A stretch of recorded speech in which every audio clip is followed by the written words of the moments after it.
Hi, and welcome to look at Ride 3. So I've had Ride 3 just under a week now because I've got the early access to it, and it's had a good chance to get to grips with it and look at what effectively it holds for us. Now, first thing I do want to say is this video is a companion and a follow-up to the head-to-head between Ride 2 and Ride 3 I put out a little while ago.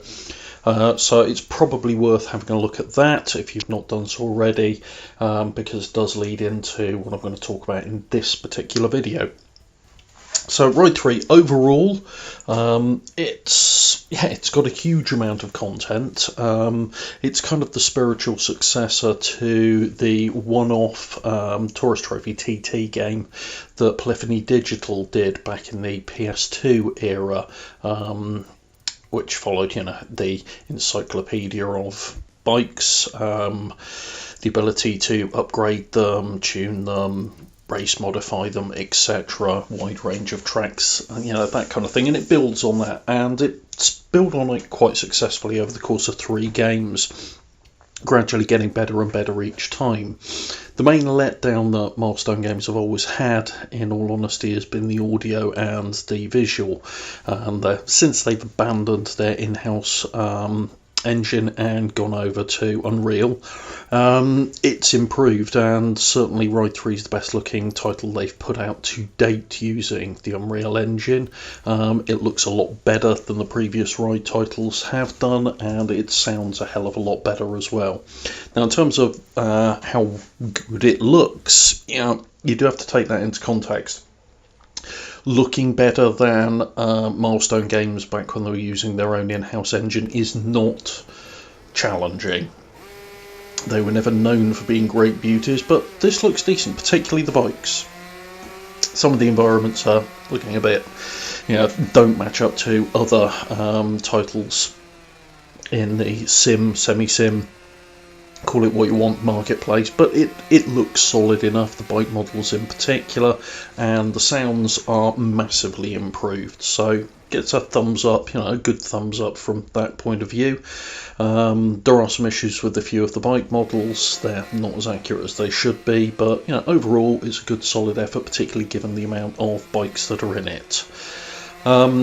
Moving on to the physics and handling model, it's what could, I suppose, be classed as a sim light. It's not a full-blown sim, but they're relatively rare in the bike environment, and certainly on console they're practically unheard of, so there's not a lot else around on consoles for bikes, certainly not of this type of title, so I don't really blame them going for this kind of sim light approach. It's realistic enough. You're kind of doing what you're supposed to be doing. The bikes are kind of reacting as they should do. The basics are all there.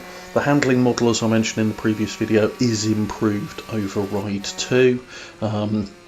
You got a much better initial reaction to turn in, and it's a much more linear approach to it as well, so that gets a big thumbs up. It's a lot easier to ride the bikes in Ride 3 than it was in Ride 2. Have a look at the previous video I mentioned if you want to go into that in a bit more detail. In terms of content, it is absolutely packed. It's got a huge amount of bikes, it's got a good selection of tracks, it's got a massive single player campaign built in this kind of magazine format approach, which works extremely well. The DLC that's already come out and is coming out will add additional magazine elements to it, so more races, more scenarios for you to go through. And that's good. Now, in terms of that, one thing it does as well that is significantly better than Ride 2. Ride 2 was a grind, it really was, to unlock stuff. They've learnt their lesson from that, and this practically throws cash at you, throws bikes at you, and one nice thing now is, certainly for the DLC we've seen so far, when you've got the DLC, you get the bike straight in your garage. You don't get the DLC and then have to buy the bikes as you did in Ride 2, so that's a step in the right direction in my personal view.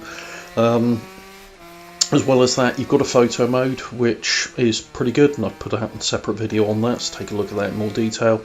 It's pretty solid, but it does suffer from the one thing Milestone photo modes always suffer from, and that is no shutter speed setting, which is a bit annoying, but it's got it, which is nice, and it's reasonably competent.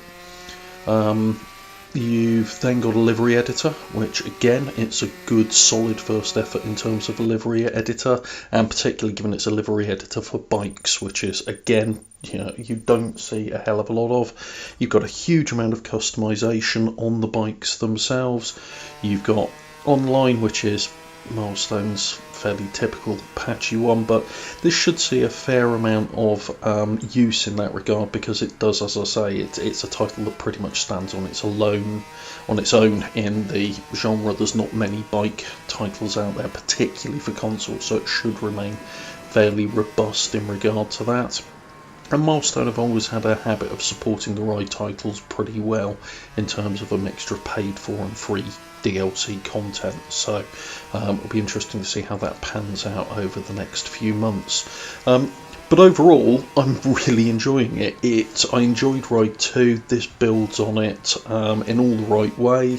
It's a good, fun, solid title. If you're looking for a bike title, there's not a hell of a lot of other alternatives out there. There's very few decent alternatives out there. Really, of this kind of street bike nature. The only other thing you've got out there that's worth looking at, in all honesty, on console is Drive Club bikes, and that's purely on the PS4. So if you're on any other platform, so if you're on Xbox One, you've got really nothing else, so it's not exactly difficult standing out on what is pretty much a field of one, but they've put a good effort in, and I would recommend it. It's a good, fun title that's getting you out there on the road, but on something a little bit different. So I'm really enjoying it, and I think it's a good, solid entry. So if you've liked this video, please do hit the like button. If you want to see more like it, please do subscribe away, and if you've got your own thoughts on Ride 3, please do leave them in the comments down below. Thanks very much. Bye.